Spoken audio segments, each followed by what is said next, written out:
नमस्कार मित्रों, मैं हूं आपका दोस्त अशोक दशोरा, अध्यक्ष संस्था पौरुष इंदौर। दोस्तों, इंदौर के महालक्ष्मी नगर के मेला ग्राउंड में इस वर्ष हम विजयादशमी के दिन एक अनूठा आयोजन करने के लिए जा रहे हैं। वो है शूर्पणखा दहन कार्यक्रम।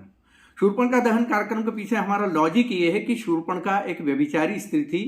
अनैतिक प्रस्ताव लेकर के वो राम और लक्ष्मण के पास में गई और वो माता सीता का अहित करना चाहती थी, इसलिए लक्ष्मण ने उसे दंड देने के लिए उसकी नाक काट दी।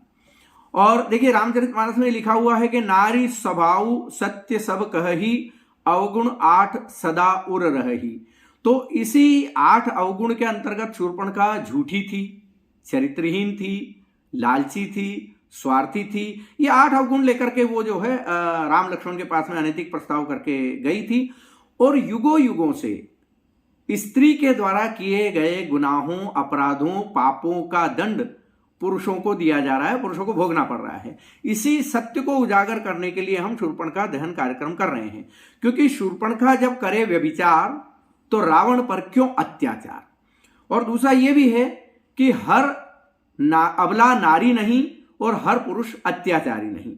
तो कहने का मतलब है कि आप एक या दो पुरुषों के अन्याय के कारण पूरे पुरुष वर्ग के खिलाफ आपने जो अवचेतन में जो एक मुहिम फैला रखी है कि पुरुष जन्मजात अत्याचारी होता है, जन्मजात अपराधी होता है और महिला जन्मजात निर्दोष होती है, इस झूठ को हटाने के लिए और सत्य को उजागर करने के लिए हम शूर्पणखा का दहन का आयोजन कर रहे हैं। क्यों?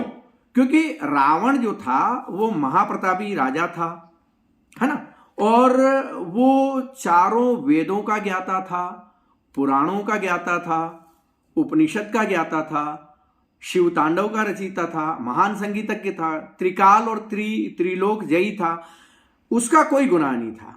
शूर्पणखा ने अपने व्यभिचार को, अपने पाप को, अपने गुनाहों को, अपने अपराध को छुपाने के लिए रावण से झूठ बोला था कि मेरी नाक काट दी गई। इसी तरह से आजकल की जो मॉडर्न युग की शूर्पणखाएं हैं वो भी अपने पति के खिलाफ अपने पिता और भाइयों से झूठ बोलती है।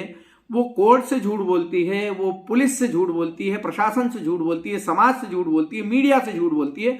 और ये झूठ फैला करके अपने पति और ससुराल वालों पे दहेज क्रूरता, दहेज प्रतिषेध, 498A, घरेलू हिंसा, 406 भरण पोषण, ये सारे झूठे मुकदमे दर्ज कराती है। तो इन सब तथ्यों को उजागर करने के लिए, आज की व्यभिचारी और कलयुगी शूर्पणखाओं को उजागर करने के लिए हम जो है ये शूर्पणखा दहन कर रहे हैं इंदौर के अंदर 24 अक्टूबर को शाम 5 से 6 के बीच इंदौर में महालक्ष्मी नगर के मेला ग्राउंड में। आप लोगों से गुजारिश है कि ज्यादा से ज्यादा तादाद में आप इसमें आइएगा और जो गलत परंपरा रावण दहन की चल रही है, एक निर्दोष व्यक्ति की दहन की परंपरा चल रही है, उसको खत्म कीजिएगा और दोषी, व्यभिचारी, गुनाहगार, अपराधी महिला शूर्पणखा दहन की शुरुआत कीजिए। बस यही आप लोगों से हमारा निवेदन है, हमारी गुजारिश है, क्योंकि हम झूठ को उजागर कर रहे हैं और सत्य को आप लोगों के बीच में बताना चाहते हैं। तो अपनी आवाज को बुलंद कीजिएगा और रावण दहन की गलत परंपरा को खत्म करके शूर्पणखा दहन की सत्य परंपरा को कायम कीजिएगा और परिवार, समाज और राष्ट्र को बचाइएगा। आज की इस वीडियो में इतना ही। जय हिंद, जय भारत, वंदे मातरम।